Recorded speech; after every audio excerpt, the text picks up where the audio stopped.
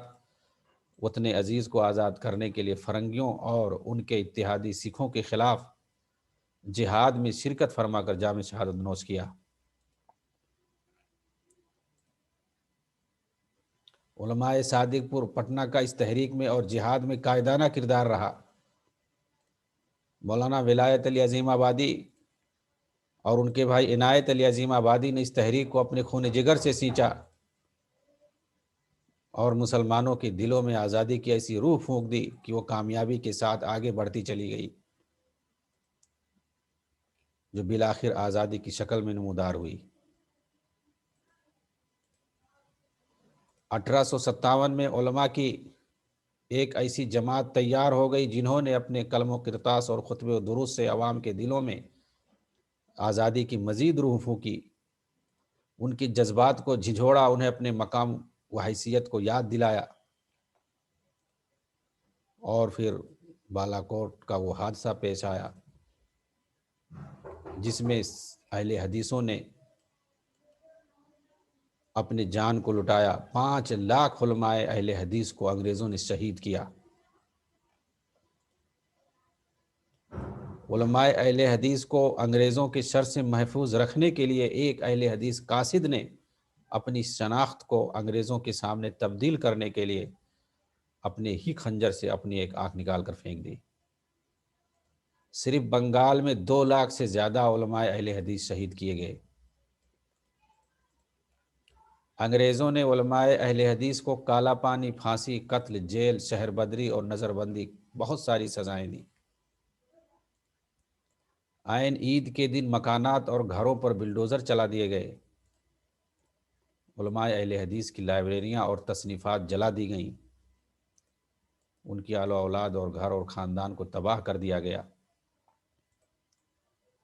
ایک موقع پر ہندوستان کے پہلے وزیر اعظم جواہر لال نہرو نے کہا تھا، اس بات کا اعتراف کرتے ہوئے کہ ہندوستان کے تمام لوگوں نے آزادی کے لیے جو قربانیاں دی ہیں، ان تمام قربانیوں کو ایک پلڑے میں رکھا جائے اور علماء سلف اہل حدیث صادق پور کی قربانیوں کو دوسرے پلڑے میں رکھا جائے تو علماء صادق پور کی قربانیوں کا پلڑا بھاری ہو جائے گا۔ نہرو کی یہ شہادت یہ گواہی بتاتی ہے کہ علماء صادق پور پٹنہ نے آزادی کی لڑائی میں انگریزوں کے خلاف کتنی عظیم قربانیاں پیش کی ہیں اور آزادی کے حصول کے لیے اپنا سب کچھ کیسے قربان کر دیا۔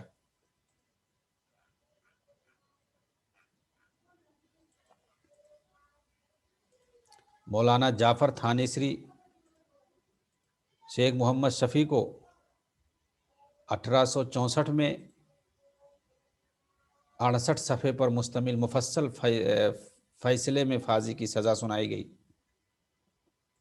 تو مولانا جعفر تھانیسری بہت خوش تھے۔ انگریز پولیس کپتان نے اس خوشی کی وجہ پوچھی تو کہنے لگے کہ شہادت کی امید پر خوش ہیں، جو مسلمانوں کے لیے سب سے بڑی نعمت ہے، تم اس کو کیا جانو؟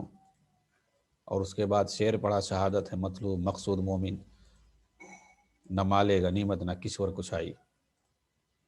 یہ ہے اہل حدیث کے صبر و استقلال کی داستان،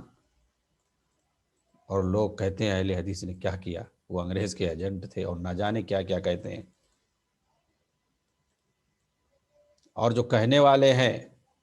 ان کی اگر آپ تاریخ دیکھیں گے تو سیاہ نظر آئے گی۔ جس وقت علماء اہل حدیث صرف ایک ہی دلیل کافی ہے کہ اگر کوئی بھی اہل حدیثوں کو چھوڑ کر کے اگر کوئی دعویٰ کرے تو ان کی قربانیوں کے نام یاد کر لو کہ کس نے قربانی دی ہے، کون کون لوگ ہیں تمہارے اندر، وہ چاہے ہندو ہوں اور مسلمانوں میں بھی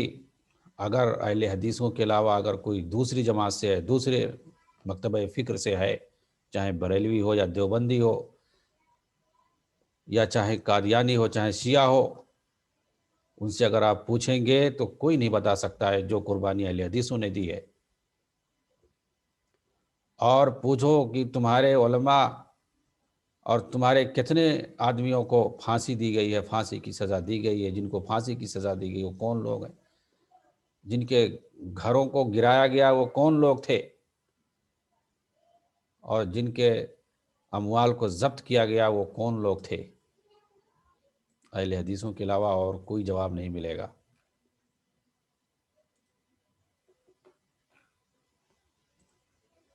مولانا احیاء علی اور جعفر تھانیسری وغیرہ کو پیدل ہتھکڑیاں اور بیڑیاں ڈال کر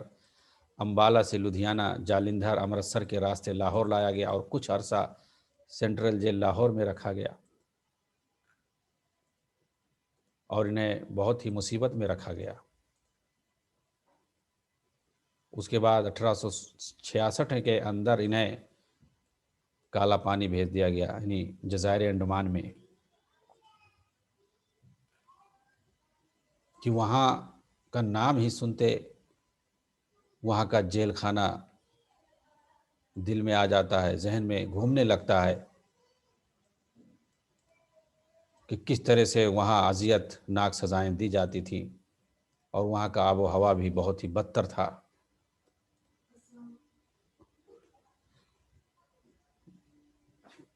ملیریا کی بیماری اور نہ جانے کیا کیا مصیبتیں وہاں ہوتی تھیں۔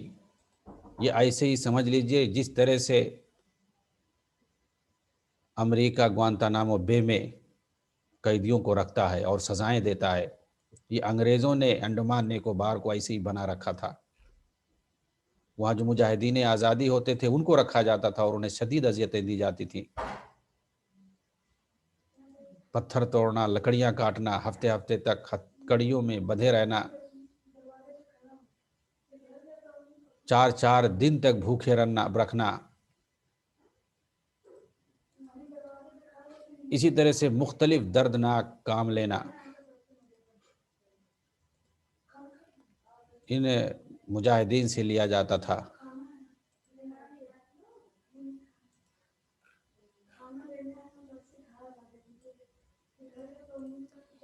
ان واقعات سے آپ اندازہ لگا سکتے ہیں کہ علماء اہل حدیث خود ہی نہیں بلکہ آنے والی نسلوں کے اندر بھی کس کس طرح انگریز کی نفرت بھر دی تھی، کہ انگریز آفیسر صادق پور پہنچا مجاہدین کے منہدم مکانات کے معائنہ کے لیے، ایک چھوٹا سا بچہ ڈنڈا لے کر کے آیا اور انگریز آفیسر کے گھوڑے کی طرف ڈنڈا برسانے کے لیے دوڑ پڑا۔ انگریز حیران رہ گیا، بچے کا باپ پکڑنے کے لیے دوڑا، انگریز آفیسر نے کہا چھوڑ دو، وہابیوں کا ایک بچہ بھی جب تک زندہ رہے گا اس کے دل میں انگریز کی نفرت باقی رہے گی۔ انہی قربانیوں کو مد نظر رکھتے ہوئے جواہر لال نہرو نے علماء اہل حدیث صادق پور کی سرپرستی کا، ان کی قربانیوں کا اعتراف کیا تھا۔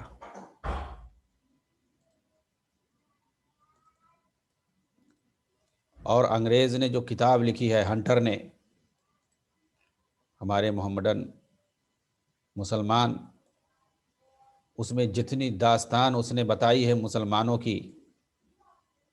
انگریزوں کے خلاف، آپ اس کا جائزہ لیں گے تو وہ سارے مسلمان جو تھے ان کو اس نے وہابی کر کے بتایا، وہ سب اہل حدیث تھے۔ بہت دردناک کتاب، اس نے پوری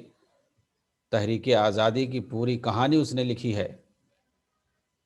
کہ کس طرح سے وہابیوں نے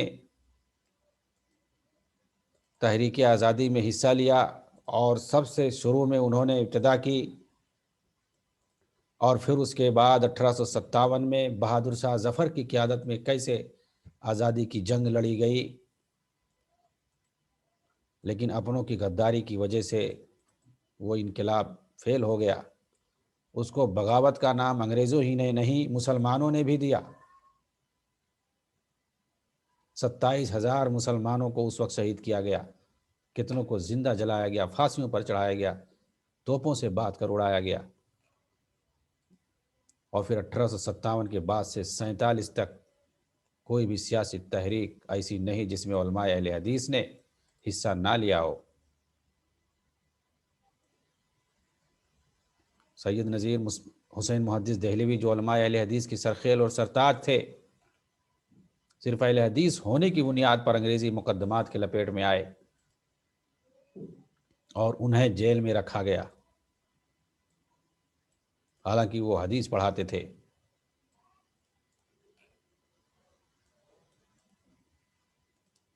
مولانا لیاقت علی خان، حکمت اللہ خان، خان بہادر خان، محمد بخت خان، فیروز شاہ، اور اس طرح سے بہت سارے نام آپ کو ملیں گے جنہوں نے ملک کی آزادی کے لیے اپنی جان کو قربان کیا۔ صحافت و خطابت کے میدان میں مولانا ابوالکلام آزاد نے ہلال اور البلاغ اور منبر و محراب اور جلسوں کے ذریعے پورے ملک میں ہندوستانیوں کے دلوں کو انگریزوں کے تسلط سے آزاد کرانے کی سوچ بخشی، اور اسی آزادی ہی کی خاطر مولانا کو بار بار جیل کا منہ دیکھنا پڑا، غرض ہے کہ انہوں نے اس ملک کو آزاد کرانے میں اپنی زندگی وقف کر دی۔ چنانچہ ان اہل حدیث علماء کی ادیبانہ دلاویزیوں، خطیبانہ سحر ترازیوں، علمی وجاہتوں اور مجاہدانہ جلالتوں نے مسلمانوں کو خواب غفلت سے جھنجھوڑا اور ان میں آزادی کا حوصلہ بیدار کیا، جس کے نتیجے میں مسلمانوں نے انگریزوں کی سامراجیت کا خاتمہ کر دیا۔ انگریزوں کو اس بات کا اندازہ ہو چکا تھا کہ علماء اہل حدیث ہی قوم کے وہ ستون ہیں جن کے اشارے پر ہر فرد دل و جان کو قربان کر دینے کے لیے تیار ہو جاتا ہے۔ اس لیے اس نے اپنا سامراجی اقتدار قائم کرتے وقت سب سے زیادہ ظلم و ستم انہی علماء حق پر توڑا۔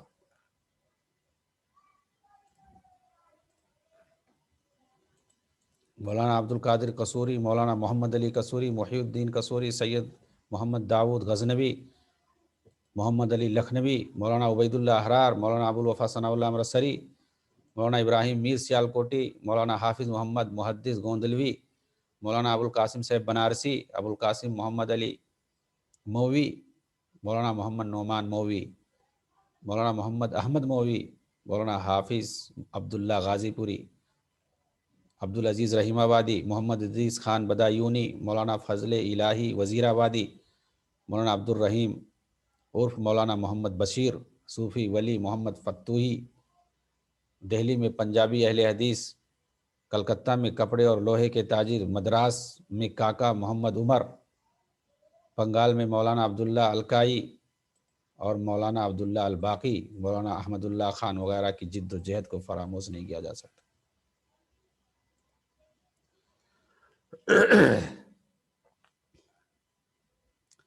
اور اس طرح سے آپ سینکڑوں نہیں لاکھوں نام پائیں گے جن میں آگے آگے اہل حدیث علماء کو آپ ملیں گے۔ لیکن تحریک آزادی کو دوسروں نے ہائی جیک کر لیا۔ آپ اگر ہندوؤں کی بات کریں تو آپ دیکھیں گے انہوں نے کبھی آزادی کی لڑائی نہیں لڑی ہے۔ پہلے کی بات تو چھوڑیں، آخری دور میں جب انگریزوں نے سیاسی پارٹی بنانے کی چھوٹ دی، آپ نہیں دیکھیں گے چند ایک کو چھوڑ کر کے، اس وقت چند ایک کو چھوڑ کر کے آپ نہیں دیکھیں گے، وہ ایک ایک کا نام یاد کر کے رکھے ہوئے ہیں، ان کی تعداد آپ سینکڑوں میں نہیں پائیں گے۔ کتنے تو معافی مانگی ہے، بلکہ جو RSS کے جو لیڈران ہیں انہوں نے تو انگریزوں سے باقاعدہ معافی مانگی کہ بھائی میں نہیں تھا اور میں نہیں بغاوت کروں گا، میں حکومت کے ساتھ رہوں گا۔ اس کے علاوہ آخری دور میں اگر آپ دیکھیں گے مسلمانوں میں بھی اہل حدیثوں کو چھوڑ کر کے تو اکثریت جو ہے وہ چاپلوسی کرتی ہوئی نظر آتی ہے۔ اہل حدیثوں نے جہاد کا فتویٰ دیا، ان کے اوپر بغاوت کا حکم لگایا گیا، انگریزوں کی حکومت کو رحمت ثابت کیا گیا، اہل حدیثوں کے خلاف انگریزوں کے عدالتوں میں کتنے مقدمے قائم کیے،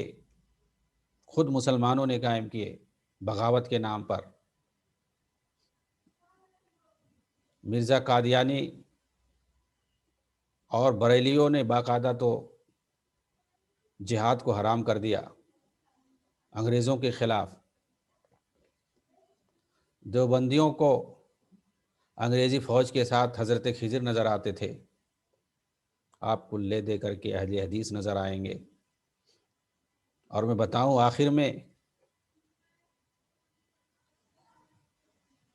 آزادی سے پہلے جماعت اسلامی جو بن چکی تھی، مسلمان اور دوسرے برادران وطن جب سیاسی پارٹیاں بنا کر کے انگریزوں کے خلاف جب جد و جہد کر رہے تھے،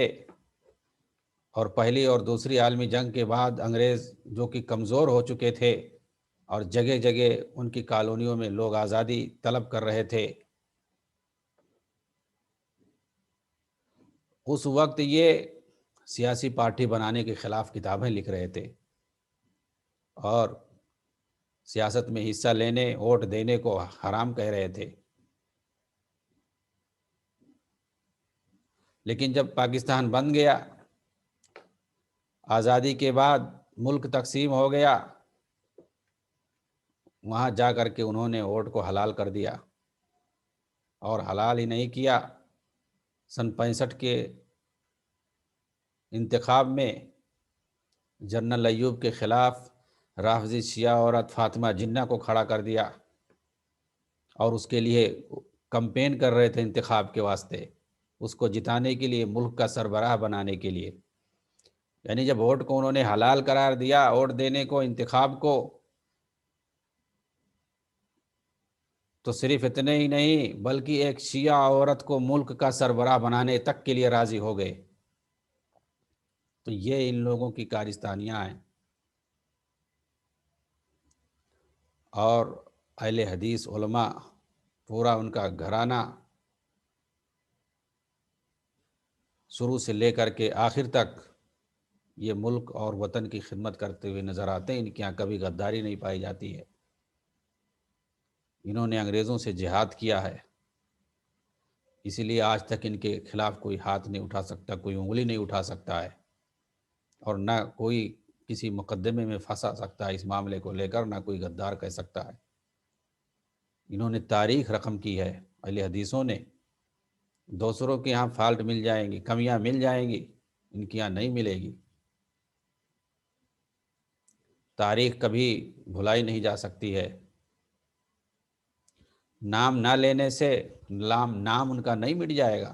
تاریخ کی کتابوں میں جو لکھ دیے گئے ہیں ان کے نام باقی رہیں گے۔ آپ محمود الحسن کا نام لیتے رہیے، بھگت سنگھ کا نام لیتے رہیے، 2-4 نام، لیکن لاکھوں کی تعداد میں انگریزوں نے جن کے سر کاٹے ہیں، جن کو شہید کیا ہے، وہ پیڑ، وہ درخت، وہ جیل خانے، سب گواہیاں دیں گے۔ اللہ تعالیٰ ان سب کی قربانیوں کو قبول فرمائے اور آخرت میں سرخرو فرمائے۔ آمین۔ وآخر دعوانا ان الحمدللہ رب العالمین۔ السلام علیکم ورحمۃ اللہ وبرکاتہ۔